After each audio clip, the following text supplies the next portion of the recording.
Yes, please.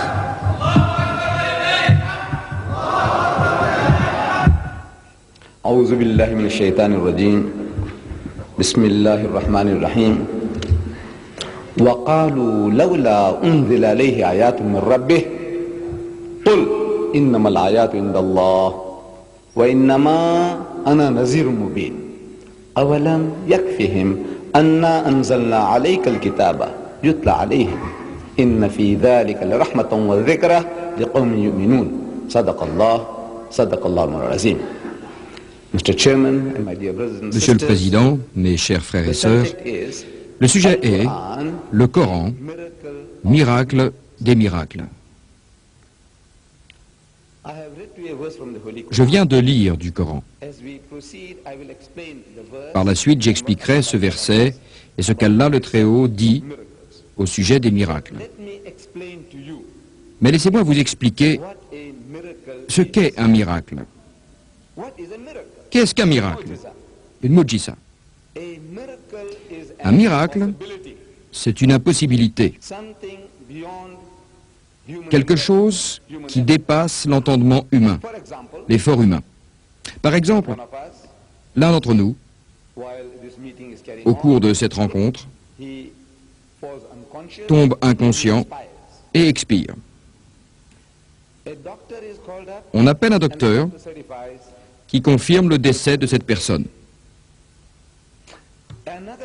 Un autre docteur est aussi appelé pour donner son opinion.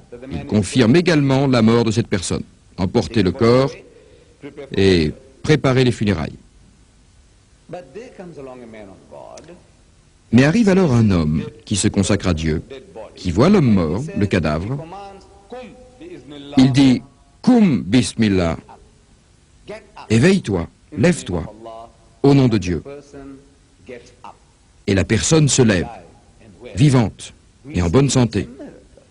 Alors nous disons, c'est un miracle, parce que c'est une impossibilité certifiée par 2 docteurs qui sont supposés ne pas avoir menti.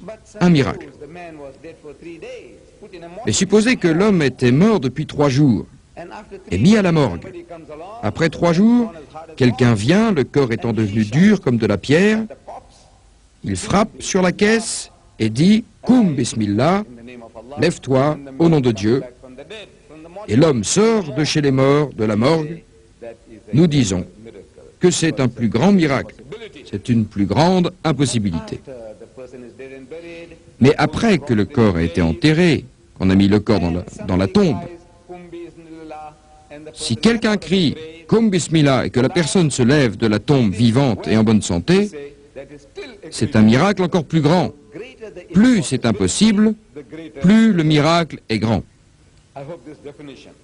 J'espère que tout le monde pourra accepter une telle définition. Dans ce sens, le Coran est un miracle d'éloquence. En effet, vous savez, les nations avant l'islam avaient déjà reçu des prophètes. Et l'humanité avait tendance à demander des preuves par des actes surnaturels. Moussa, paix sur lui, le saint prophète Moïse, le type de miracle qui lui a été attribué était proche de la magie. Il se trouvait parmi des magiciens en Égypte. Alors il a dû affronter ces magiciens et Dieu lui a donné un miracle pour les confondre. Pharaon, croyant que Moïse n'était qu'un magicien comme un autre, fit venir ses propres magiciens pour une joute. Les magiciens égyptiens avaient des baguettes magiques, des bâtons magiques. Et quand ils les jetaient par terre, ils devenaient tous des petits serpents magiques. Dieu le Très-Haut avait déjà donné à Moïse, paix sur lui, l'occasion de s'entraîner avec sa canne sur la montagne. Alors il savait quoi faire. Il la jeta et la canne se transforma en un serpent. Et ce serpent avala tous les petits serpents des Égyptiens. Et Moïse, paix sur lui, ramassa alors son serpent qui redevint une canne. Les magiciens égyptiens réalisèrent que ce n'était pas de la magie, ni de l'hypnotisme, ni du mesmérisme. Parce que Pour hypnotiser quelqu'un, il faut jeter un sort. Il faut montrer à quelqu'un ce qui n'existe pas ou créer une illusion. En jetant des baguettes, on peut faire en sorte que les baguettes ressemblent à des serpents, en jetant un sort. Mais ici, toutes les petites baguettes ont disparu. Déshypnotiser aurait signifié que les serpents redeviennent des baguettes. Mais non, ces baguettes-ci ont disparu dans un serpent. Et ce serpent est redevenu une canne. Et cette canne est redevenue, comme avant, un plus grand miracle. Les magiciens égyptiens ont admis que ce n'était pas de la magie, mais quelque chose de supérieur, un vrai miracle de la magie. Donc, Allah donne des miracles en fonction de la mentalité des gens. Des gens avec un esprit magique, on leur oppose de la magie supérieure, de la vraie magie. Issa, paix sur lui, Jésus-Christ, quand il apparaît sur la scène, vient chez des gens qui étaient de grands médecins. Beaucoup parmi eux étaient de merveilleux médecins. Donc Dieu lui donne le pouvoir de guérir l'aveugle de naissance. Celui qui est devenu aveugle par balle ou par accident ou par infection, c'est tout à fait différent. Dieu lui donne le pouvoir de guérir l'aveugle de naissance et les lépreux, et il rend la vie aux morts, il les revivifie. Bismillah, au nom de Dieu. C'était des types de miracles pour pouvoir aborder les gens. Le prophète Mohammed, que les bénédictions et la paix de Dieu soient sur lui, vient parmi les gens qui étaient fiers de leur langue. Leur langage était leur fierté, leur éloquence, leur poésie.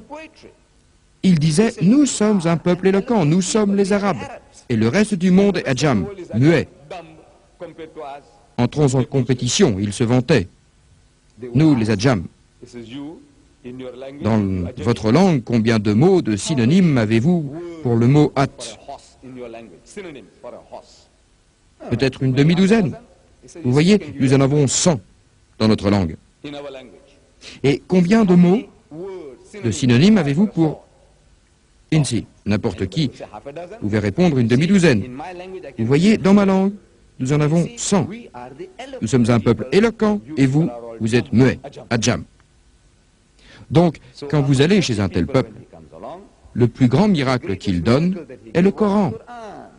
La première chose est que la langue du Coran, au premier abord, dépasse les gens. Les plus intelligents réalisaient que ce n'était ni de la poésie, ni de la prose, mais quelque chose au-delà de leur compréhension. Et ces gens ont accepté ce fait. Mais laissez-moi vous dire ce qu'un non-musulman, des non-musulmans, peuvent dire du Coran et de son éloquence. A.J. Bell, un Anglais qui a traduit le Saint-Coran en anglais, dit dans sa préface, « Chaque fois que j'entends psalmodier le Coran, c'est un étranger qui a juste étudié l'arabe. L'arabe n'est pas sa langue maternelle. Et il dit, chaque fois que j'entends psalmodier le Coran, cela veut dire, joliment récité, c'est comme aller écouter de la musique.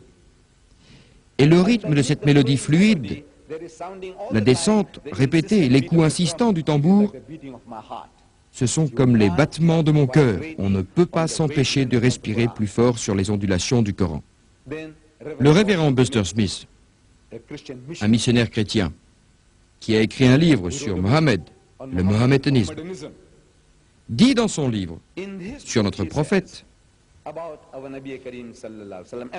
paix sur lui et sur le Saint-Coran, lui-même illettré, un roumi, sachant à peine lire et écrire, il a été l'auteur d'un livre.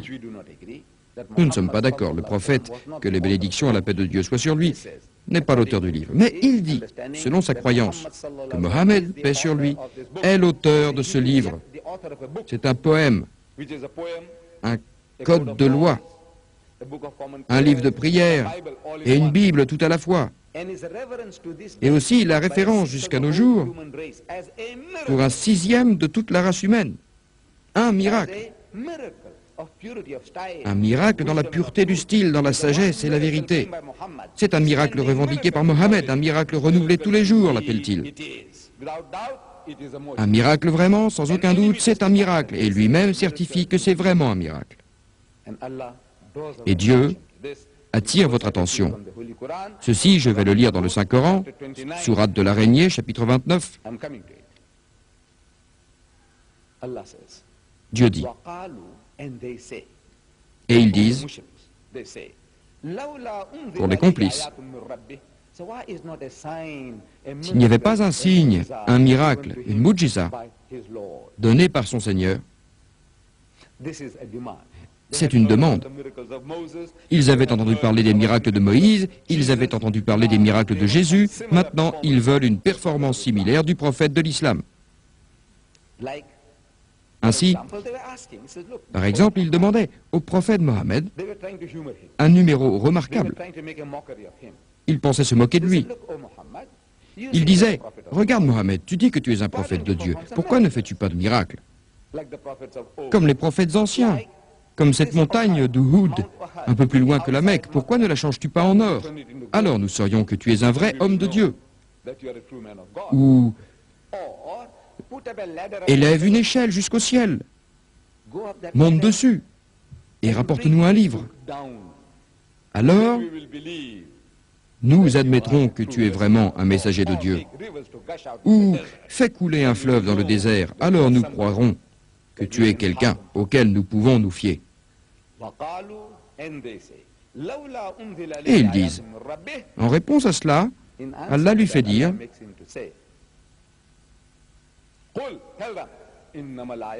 dis,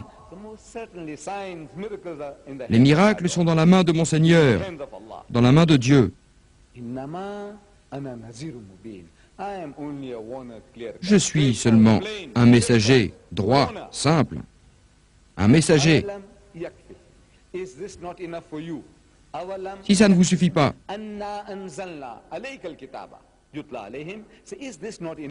à toi, un ummi, qui ne sait ni lire ni écrire, tu leur répètes le livre.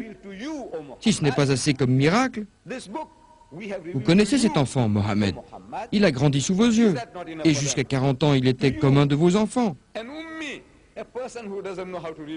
Vous connaissez tous ses faits et gestes, tout ce qu'il a fait. Vous savez tout de lui. Et cet homme qui a toute sa tête vient maintenant vous répéter le livre. Si cela ne vous suffit pas comme miracle, le livre lui-même, dit Dieu, est un miracle. Et c'est vraiment un miracle. Un miracle. En l'occurrence, nous, musulmans, nous croyons que ce livre, Dieu le Très-Haut l'a révélé au saint prophète Mohammed, paix sur lui. Les ennemis de l'islam sont d'accord que ceci est le livre que Mohammed a laissé. Mettez-les devant l'évidence. Ils disent que c'est le livre que Mohammed a laissé, mais ils disent que ce n'est pas là le halam d'Allah.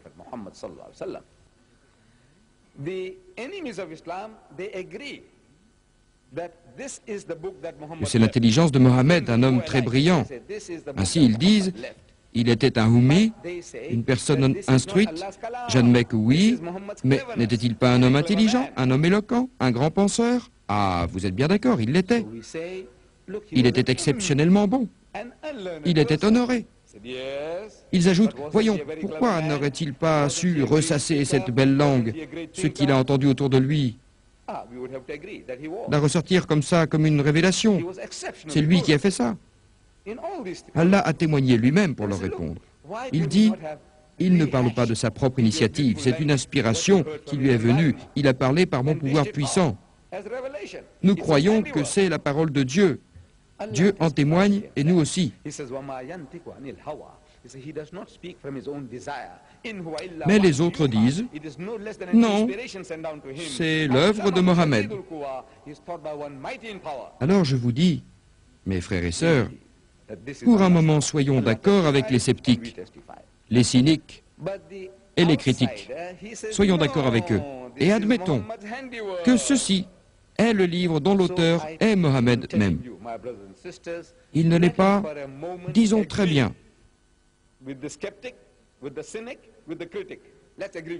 Donc vous dites que ceci est la production de Mohammed. Ils vont dire que oui. Alors je veux maintenant que vous admettiez avec moi que c'est le travail d'un seul homme, l'effort personnel d'un seul homme. S'il l'a fait, c'est l'œuvre de Mohammed. Nous n'avons pas la réputation d'admettre cela, que c'est son œuvre. Mais moi, je vous dis d'accord. Dans ce cas, j'ajoute, maintenant je vous présente ce livre dans sa réelle grandeur, dans sa vraie taille. Voilà donc le travail d'un seul homme. Vous avez ici une œuvre que vous dites être la parole de Dieu, la Bible. Cette Bible consiste en l'Ancien Testament, qui est le livre des Juifs, et le Nouveau Testament.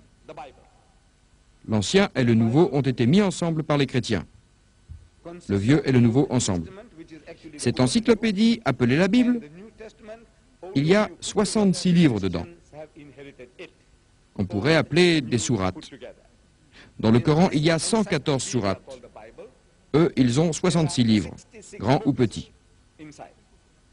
Mais ces 66 livres ont 40 auteurs différents. C'est eux qui le disent. 40 personnes différentes ont écrit sous la forme de manuscrits. Quelle que soit leur forme, on les a rassemblés dans un grand livre. 40 personnes différentes ont écrit et ont été rassemblées pour faire ce livre. Et ceci est la production d'un seul homme, si c'en est une.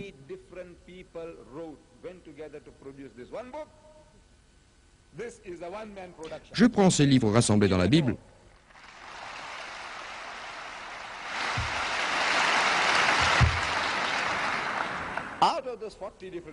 Le plus grand écrivain, l'écrivain le plus prolifique de tous, se nomme Saint Paul. Le vrai fondateur de la chrétienté, c'est Saint Paul. Ce Saint Paul a écrit plus de 50% des livres du Nouveau Testament. Il y a 27 livres dans le Nouveau Testament, et de ces 27, Paul en a écrit 14, plus de 50%. Mais ces 14 livres mis ensemble ne font pas plus que ce que je montre.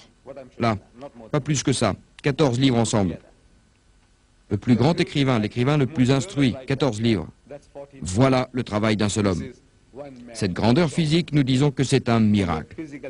Et ce livre, le Coran, ne parle pas de n'importe quoi pour faire du remplissage.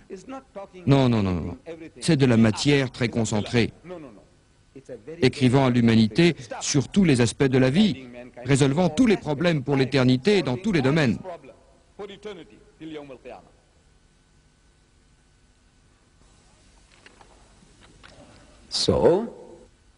Donc, j'y reviens. Allah dit, n'est-ce pas assez pour vous que ce livre ait été donné à cet homme, un ummi? Mais alors, que dire du contenu de ce livre? Vous savez, dans ce livre, le Coran, quelques-unes de ces choses que je vais vous démontrer, le sujet est si vaste qu'il faudrait plusieurs conférences pour nourrir, pour couvrir le sujet.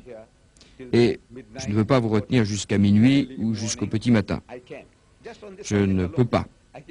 Mais rien que sur la loi, je peux parler ici jusqu'à 1 ou 2 heures du matin, mais je ne crois pas que ce soit bien ni pour vous ni pour moi de faire une telle chose. Alors je vais devoir couper beaucoup de choses, car moi qui ne suis pas un spécialiste, je peux vous citer une douzaine de miracles différents dans le Coran. Les savants peuvent vous citer une centaine de choses miraculeuses dans le Coran. Moi, un amateur, je peux vous en citer une douzaine. Et je n'irai pas toutes les chercher ce soir. Mais je vous en donnerai quelques-unes. Numéro 1. Le concept de Dieu le Très-Haut. Vous savez, nous connaissons Allah par ses attributs. Et Dieu les donne dans son livre. Nous n'avons pas à les créer, ces attributs, à les concocter nous-mêmes pour dire ce qu'est Dieu. Il nous dit ce qu'il est.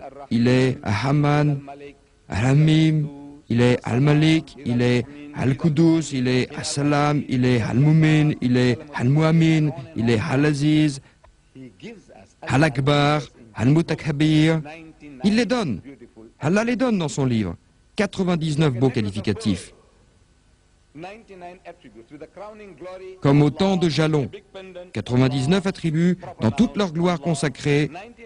Allah, un grand lustre. Allah, un nom propre. Allah, 99 attributs et un nom propre. Allah, ça fait 100.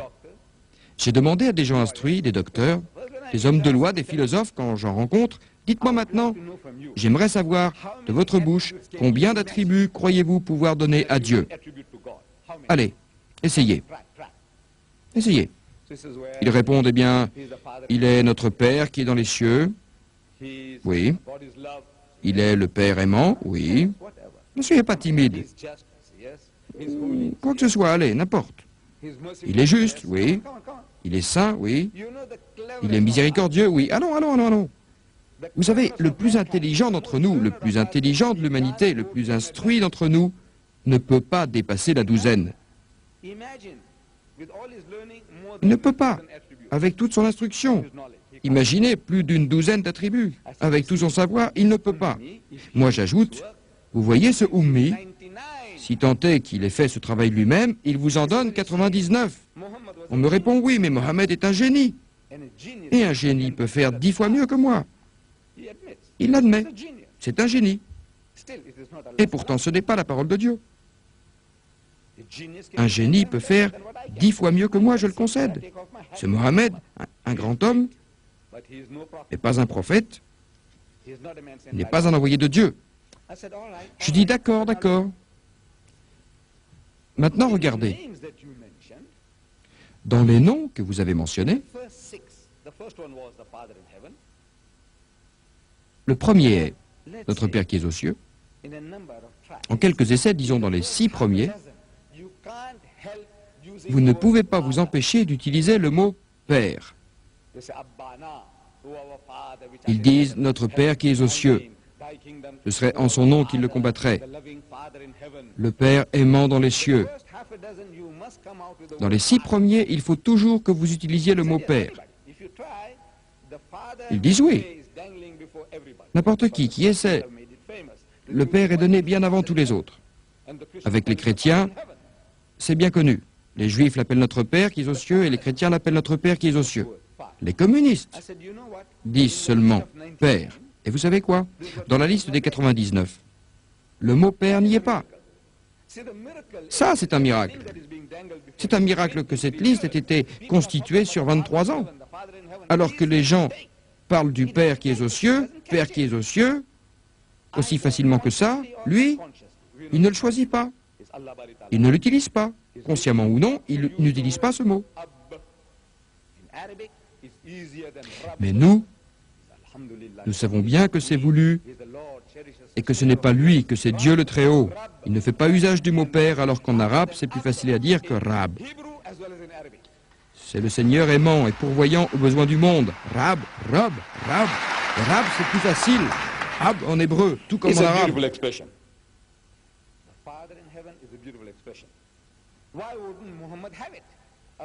C'est une très belle expression. Notre Père qui est aux cieux, c'est une très belle expression. Pourquoi Mohammed ne l'aurait-il pas utilisé? Pourquoi Dieu ne l'aurait-il pas autorisé? Vous savez pourquoi? Parce que ce mot, ce nom, cet attribut, ce beau qualificatif, on en a abusé. C'est un très beau qualificatif, mais les mots ont tendance à changer de sens. De bons mots, de beaux mots, des mots innocents, comme le mot camarade. Vous voyez ce mot camarade? C'est comme sahab, mon ami, mon compagnon, compagne, ami, en français, une personne que vous rencontrez souvent, avec qui vous mangez. C'est le compagnon. Compagnon de table, avec qui nous partageons le pain en toute fraternité. Beau mot, compagnon. Camarade, c'est beau. Et vous savez, aux États-Unis, si vous vous adressez à moi en m'appelant camarade Didat, la CIA et le FBI vont enquêter sur moi, m'arrêter et me fouiller, pour savoir quelle est ma philosophie, ce que je prêche. Vous le savez bien. J'espère que vous n'allez pas faire la même chose avec moi. Pourtant, c'est le mot. Le mot est beau. Regardez dans un dictionnaire, la signification dans un dictionnaire est innocente, bonne. Mais cela a d'autres associations d'idées dans l'esprit des gens. Camarade est associé au communisme, à l'Union soviétique. Et il y a d'autres mots comme gay, G-A-I, gay. C'est un beau mot. Quand j'étais jeune et que j'allais à l'école, on m'enseignait la poésie anglaise. Je m'en souviens encore. J'ai 70 ans et 4 jours et je m'en souviens encore. Les dames et les doux seigneurs gais sur la montagne toute la journée. Les dames et les doux seigneurs gais sur la montagne toute la journée. Beau mot, vous savez. Heureux et gai. Il est heureux et gai. C'est une personne joviale. Les dames et les messieurs, les femmes et les hommes, tous ce sont des gens très heureux, heureux et gais. Des gens joyeux, joviaux. Beau mot. Mais maintenant, ce mot a une connotation tout autre. En grandissant, j'ai lu les journaux et j'ai lu que ce mot gay semblait louche. Mais de quoi parlait-il? Gay. Gay. Ce n'est pas le gay que j'ai appris à l'école. Il y a quelque chose de louche. Pendant longtemps, je n'ai pas compris. Il y avait quelque chose de louche. Vous savez, chaque fois que je lisais le mot gay dans les journaux, je ne comprenais pas. Un si beau mot, qu'est-ce qu'il y a? De quoi parle-t-il? C'est louche. Pourquoi? Parce que j'utilisais ce mot gay. Aujourd'hui, si vous dites que le président de l'Assemblée est heureux et gai, vous savez ce que ça veut dire? You see, innocent word.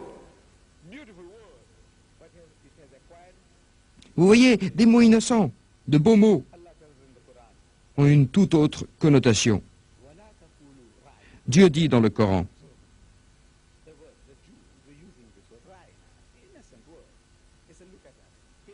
c'était les Juifs. Ils utilisaient le mot raïna, un mot innocent, dont la première signification est « regarde-nous ». Mais il a une autre signification que celle qui vient d'abord à l'esprit. C'est « sorti de la piste ». Alors Dieu dit « n'utilisez pas des mots à double sens. Vous savez utiliser le mot « raïna », alors que derrière la tête, vous essayez de dire quelque chose d'autre. C'est passé dans le langage courant chez eux de dire que vous êtes en pleine poussière, que vous êtes sorti de la piste. Ne parlez pas comme ça, dites « uzurna ». N'utilisez pas des mots comme ça, des mots similaires qui changent de sens. Le Père qui est aux cieux, beau mot, mais il a une autre connotation.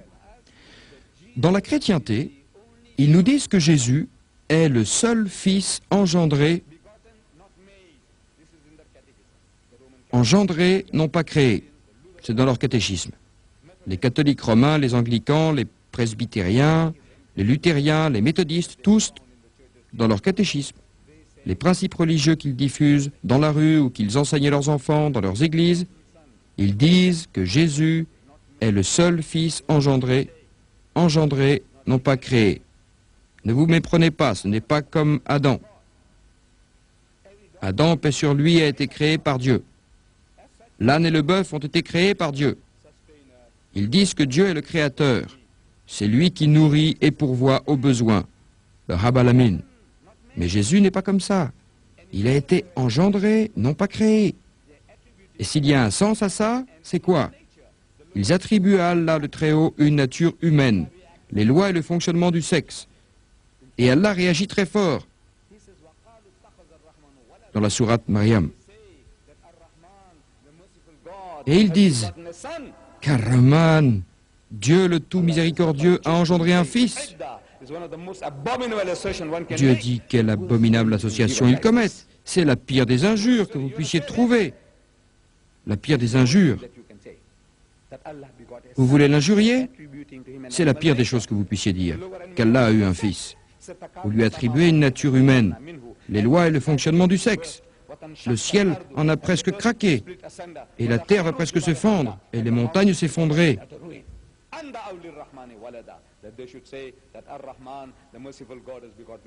Lorsqu'ils disent « Rahman, Dieu le tout miséricordieux a eu un fils », la pire des injures que vous puissiez dire, au point que le ciel ressent cette injure.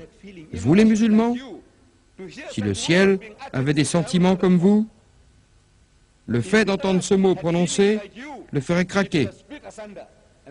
Si la terre avait des sentiments comme vous, elle se fondrait et les montagnes s'effondreraient.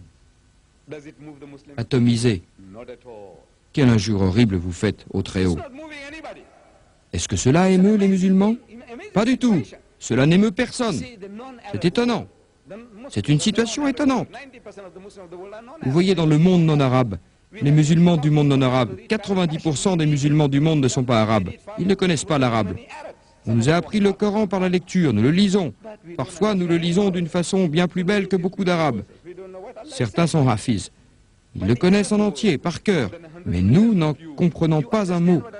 Nous lisons bien ces mots, mais nous ne savons pas ce qu'ils veulent dire. Mais le monde arabe, vous êtes plus de 100 millions, comprend ce qu'il dit, ce qu'il lit, de quoi il parle. Et ça n'émeut personne.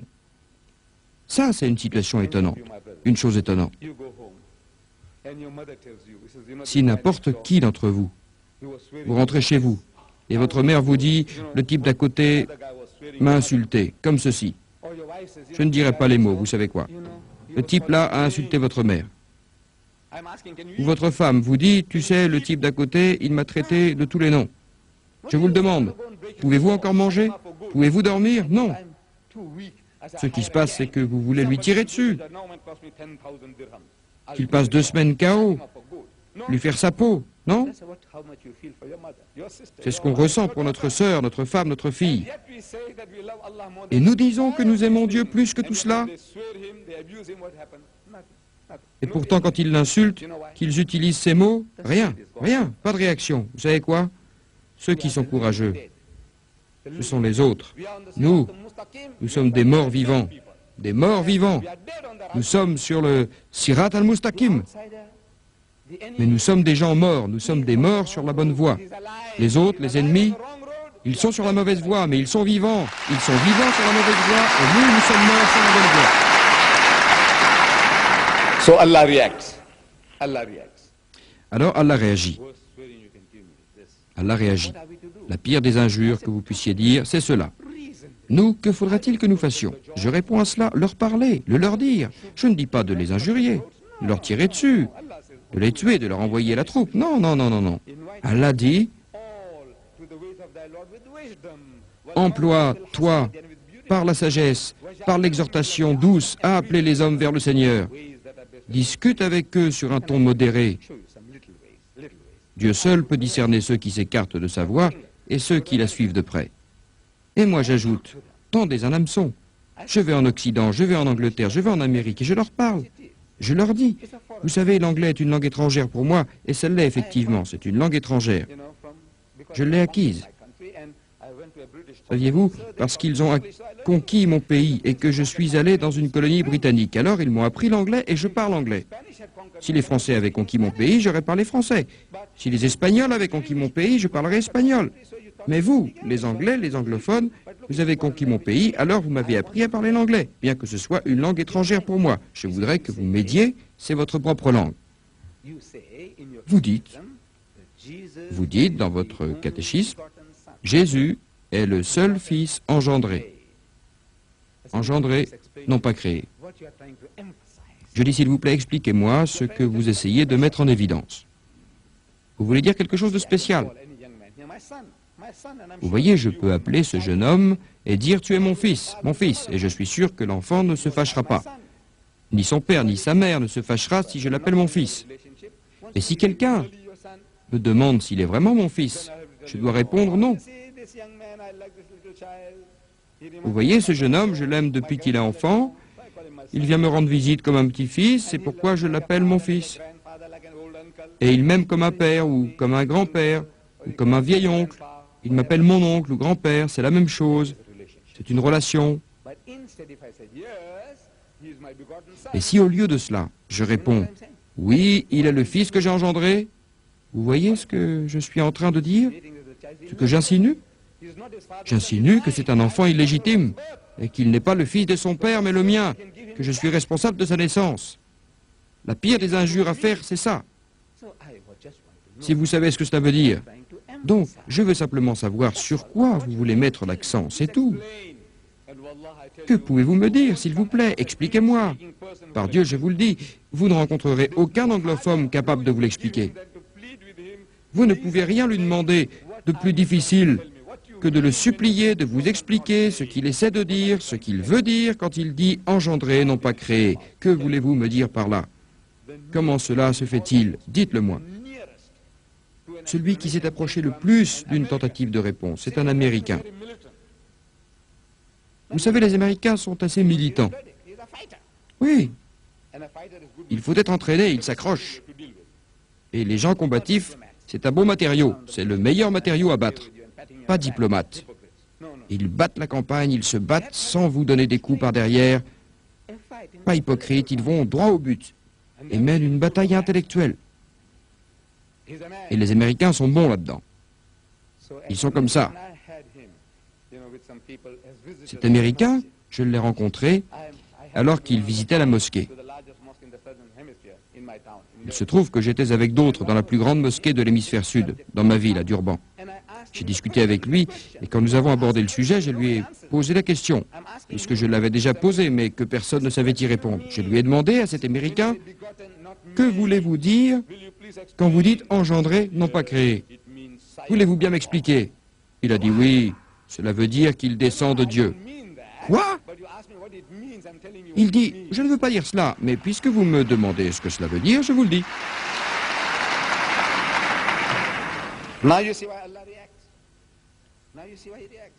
Vous voyez pourquoi Allah réagit. Vous voyez pourquoi il réagit. Descend d'eux est un terme utilisé pour les animaux. Vous savez, ils conservent les pédigrés des chevaux. Et ils peuvent vous dire qui était le père et la mère de ce cheval, et la grand-mère, et l'arrière-grand-père, etc. Pédigré de chevaux, pédigré de vaches. Boum, le pédigré. Quels étaient leurs noms? Qui était l'arrière-grand-père de ce taureau? Et d'où il vient? La grand-mère du taureau est venue d'Inde il y a 100 ans, et son grand-père, etc. Il est l'arrière-petit-fils. Pédigré.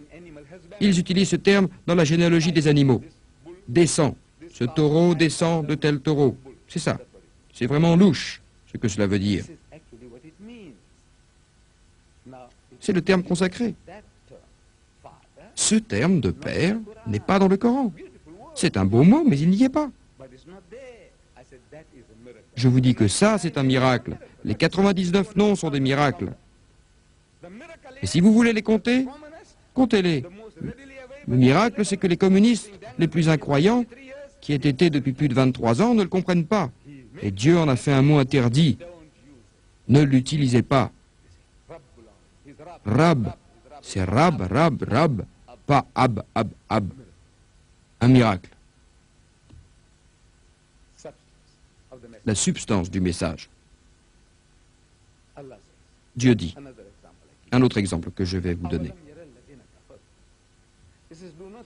Les incroyants ne voient-ils pas ces athées et ces agnostiques, ces gens qui nient l'existence de Dieu, ne voient-ils pas?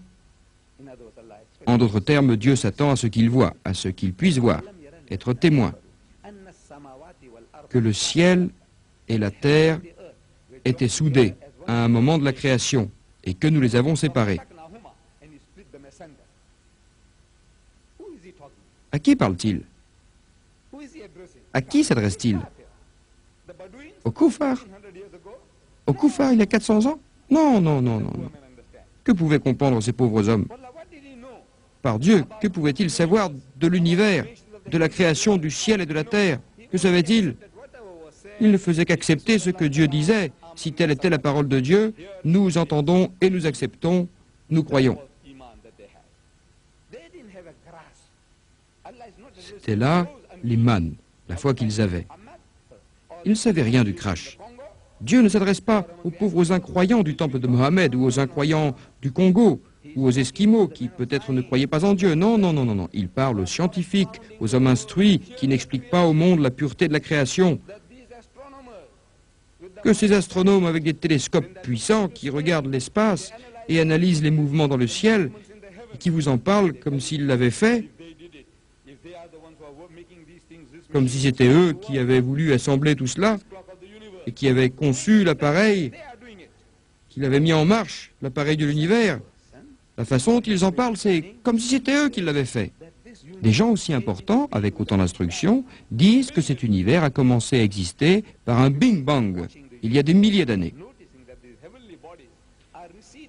Ce qu'ils observent, ils remarquent que les corps célestes s'éloignent d'un lieu unique, quelque part, et vont en s'éloignant de plus en plus et dans toutes les directions, loin, loin, loin, comme un ballon, quand vous le gonflez.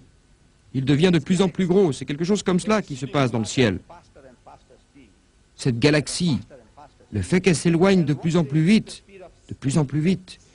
une fois qu'ils atteignent cette vitesse de la lumière, presque 300 000 km par seconde, une fois qu'ils atteignent cette vitesse, nous ne pouvons plus les voir, car la lumière est à l'origine, ne nous parvient plus, elle est partie. Donc nous devons découvrir des télescopes plus gros et de meilleure qualité pour pouvoir voir.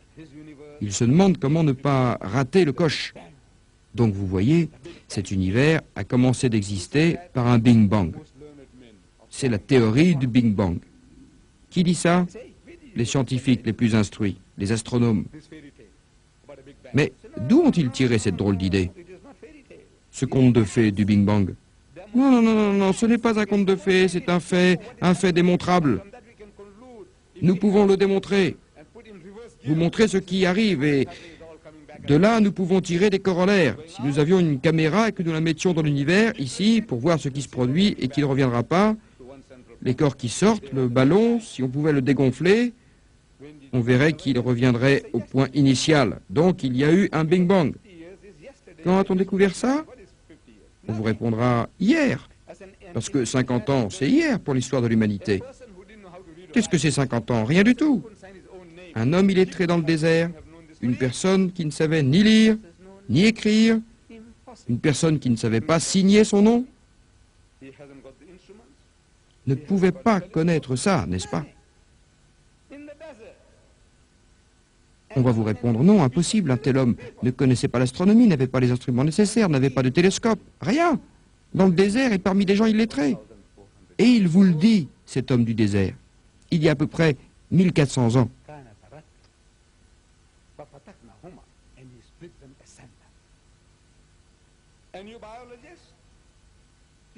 Et nous les avons séparés. Et vous doutez encore? Il y a des gens qui étudient les mononucléaires, les micro-protozoaires, les amibes. Ils disent, vous savez, la vie au début était dans la mer, dans l'eau. Sans cette eau, pas de vie. Et ils ajoutent, regardez, nous regardons en arrière dans le temps, dans l'espace. C'est comme ça que la vie a commencé. Dans le temps, quand l'eau était une masse, il ne pouvait rien y avoir de vivant ici. Tout était en ébullition et il a fallu des millions d'années. Les niveaux d'eau montaient et descendaient, le niveau d'eau montait et descendait, refluant, et la vie a commencé. Ça a pris des millions d'années, des germes, des protovies, et tout cela a commencé. À un moment, il n'y avait rien, et tout a commencé. D'où la vie est-elle venue? On dit que c'est de l'eau. Alors, une action chimique, le soleil a joué son rôle, et la vie a commencé. Comment avons-nous découvert cela? Hier. C'était il y a 50 ans, c'est hier dans l'histoire de l'humanité. Et un homme illettré dans le désert ne pouvait pas connaître ça. Non, non. Écoutez. Et il a fait de l'eau toute chose vivante.